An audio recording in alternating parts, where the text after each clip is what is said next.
Hey everybody, it's Mr. Flanagan. I'm recording a tutorial on how to add color to your greeting card. This is a different procedure than we used for our surreal stares and for our creative compositions where we use the colorize function. We'll be using a different method of adding color. So the first step is to email yourself a photo from your sketchbook of your imagery. I just did that, so I'm going to go to my email and open that email up. From here, I'm going to download this to my computer. So I can add it to my drive or I can download it. I'm just going to download it. Just like that. And I'm going to take note of the image name. So it's IMG 521. All right, good to know. All right, so now when I go to Photopea and I go to File and Open, I should be able to find it right in my images folder. Images. And here it is right at the top. All right, looks like I downloaded it a few times. All right, just to make sure. Okay, so I'm going to click open.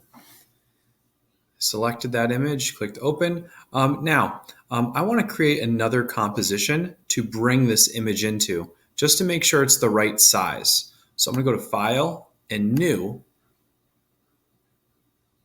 And I'm going to make the dimensions of this project the same dimensions as a greeting card. So if you have a horizontal greeting card, here, let me just name my greeting card. I'm going to change pixels to inches. And like I was saying, if you have a horizontal greeting card, you want to make the width 7 and the height 5. Okay. If you have a vertical greeting card, you're going to want to make the width 5 and the height 7. So 5 by 7 inches looks good. It is set to 300 DPI, and that's important because you don't want a blurry greeting card or a pixelated greeting card. So all set here. I'm going to click Create. Okay, I'm going to drag my image from here into my greeting card composition and just drop it right there. If that doesn't work for you, another method of doing this is selecting this rectangular marquee tool. It's a rectangular selection tool. And what you can do is just select what you want, copy it, go to your composition, and paste it. So that's another way to do it. So here it is here. I only need one. All right, so here it is. If I want to scale it up, I can make sure that these transform controls are on so that I can enlarge it. There we go. Looks good to me. Okay, now I'm going to use my lasso tool to just put this snowflake on a separate layer because it's sort of doesn't really work with my design. I do want to keep it, but I don't want it that big and that in the center. So I'm just going to put on its own layer. I just copied it from this layer, my image layer, drawing, and I placed on this one. So I'm going to call this snowflake. There we go. Okay, now on my drawing layer, I want to adjust the contrast. So I'm going to make all of my grays that are in here a very bright white, and I'm going to make the line work and the drawing itself a darker color. So as dark as I can make it. So I'm going to go up to Image, Adjustments, and Levels. It looks like the hotkey for that is Control L if you want to get to it quickly. Much like in hue saturation, the hotkey was Control U. I think you all remember that. All right, so select my drawing, Control L, or you can just go right up to Image Adjustments and Levels. And I'm going to move this window so I can see what's going on here and turn up the white to make it bright and bring that gray down to make my line dark.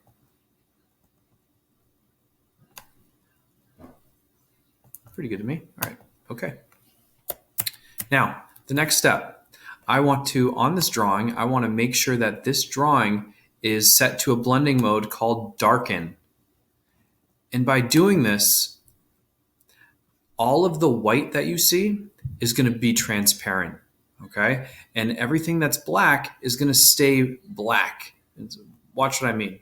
If I turn on a new layer here, down below my layers panel, if I click new layer and I add that layer below my drawing, I'm going to call this paint here, because we should not be drawing on or painting and coloring in on top of our drawing. We want to paint behind it.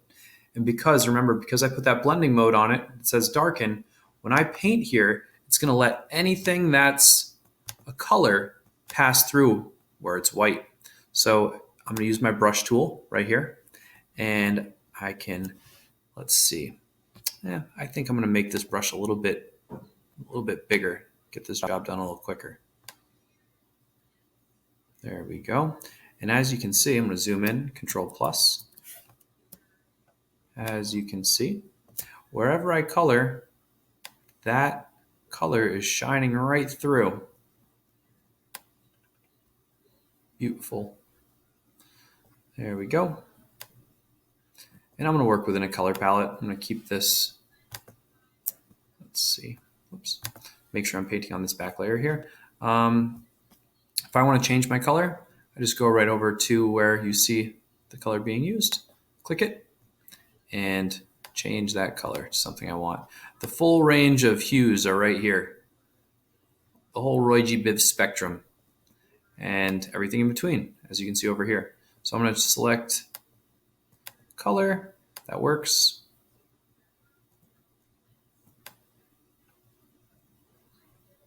Green sleeves.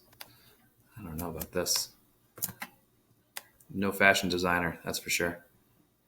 Okay, there we go. Looks like we have to go up here to adjust the size. Now remember, if you want to, oh, I'm drawing on the wrong layer.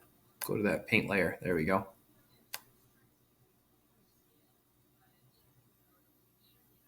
There we go. And I'm going to give him a Simpsons yellow face here.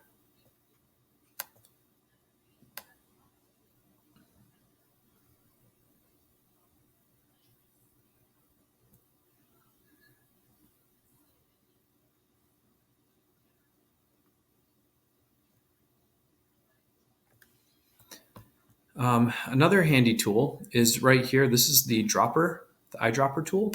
And what this does is it allows you to select a color. So if I know I want to use this color again, instead of me having to find it and say, oh, where was that color? It was green.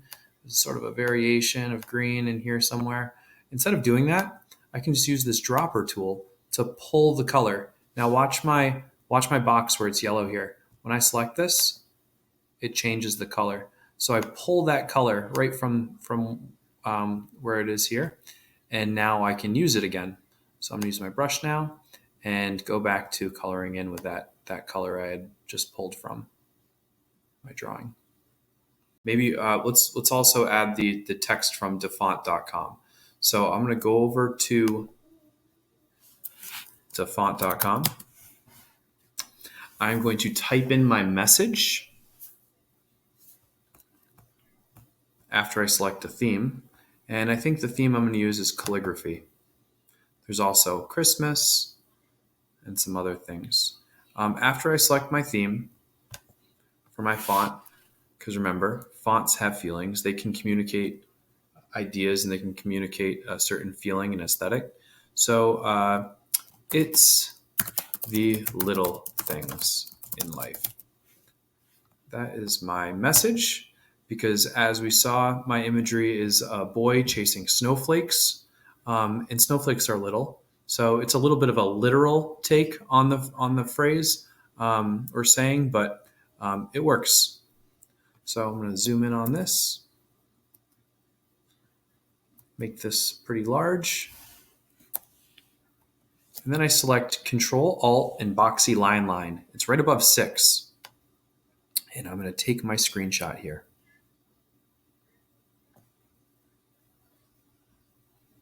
There it is. It's in my folder.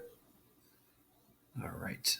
So I'm going to go back over to Photopea, File and open. And now I'm going to open that image I just emailed myself, or I just took a screenshot of.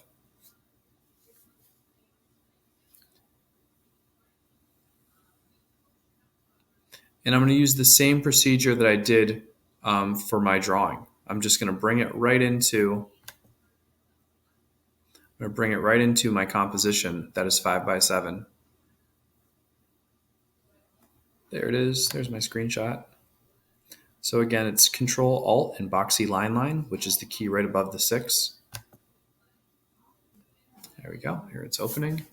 And I'm just going to select the area that I want. I'm just going to take this. I don't want everything there. Here. I'm just going to take that, copy it, go back to my composition, and paste it. Now, I can put the same blending mode that I did for my drawing on this.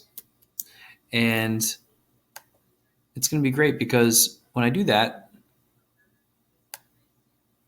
well, I'm going to turn off auto select for a moment because I'm having a hard time clicking this. I'm going to turn off auto select and select my text.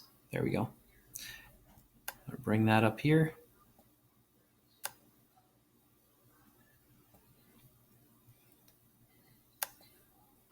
I'm going to put that blending mode on it, the darken blending mode. And now you can see the white's clear. And on my painting layer, I can fill in behind it. And it'll shine right through all this nice color. It will shine right through. That's going to take forever. Why don't I make my brush bigger?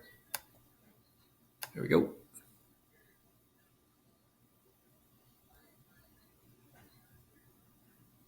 All right, guys. So have some fun. Looking forward to seeing your updates in your digital sketchbook. So please make sure to update. As always, go to File and Save as PSD to save all of your layers. And also you can go to File and Export as a JPEG, and that will give you an image to upload to your digital sketchbook. All right, saving right to your images folder. And that's it, guys. So I hope you have some luck with this. As always, let me know if you have any questions. I'm an email away, and I'll see you tomorrow. Thanks, guys.